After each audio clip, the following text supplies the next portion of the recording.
Salamat kay Upline Borneo. Maraming salamat Upline Borneo, Upline Rainier, sa lahat ng leaders, sa buong uno. Kay Upline Ray, maraming salamat. Kay Boss Gary, kay Boss Ernie, kay Boss Oliver, sa kay Boss William Barco. Imagine mo, no? Talagang grabe, no? Talagang dati, imagine mo, dati naglalakad lang. Dati nagbabike lang po ako. Nung nayaya ako dito, dati lang ako nagbabike. Dati lang ako pinagtitripan. Dati lang ako yung lagi akong inuuto. Lagi akong inuutusan. Pero sabi ko, okay lang yan. Darating yung time.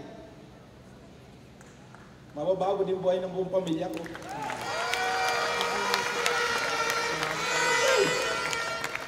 Salamat po, nandiyan yung mama at papa ko. Salamat. Diba? Nandiyan yung mga kapatid ko. Dati hindi naniniwala, dati ayaw maniwala. Pero sabi ko, ako yung nakakita ng magandang opportunity. Ako yung nakakita ng magandang opportunity na kung saan pwede mabago buhay ng buong pamilya ko. Na kahit ayaw nila, ilaban ko to hanggang dulo. Kahit mahirap na yung dadaanan ko, kahit napagtawanan man ako, kahit ano pa yung dadaanan ko, gumapang man, nag-load man, sigurado ako, pag tumuloy ako, magandang resulta yung mangyayari sa akin dito. Kaya swerte mo, totoo, nasa tamang company ka na, nasa tamang grupo ka na, tamang tao pa yung nagagay sa'yo. Ang kailangan mo na lang, sipagan mo lang. Diba? Sipagan mo lang! Kasi sigurado ako, pagdaanan mo sa sipag, kahit anong hirap, sigurado ako, makakaya mo.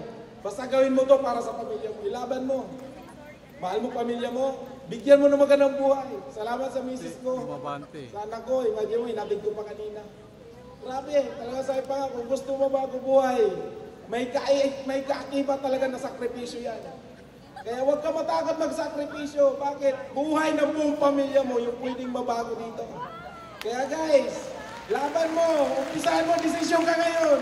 Desisyonan mo, marami ka, sigurado ka na challenge ka ngayon, nanggigil ka ngayon. Ang kailangan mo ngayon, i-apply mo, trabaho na. O, sabi pa nga, apply mo nyo eh.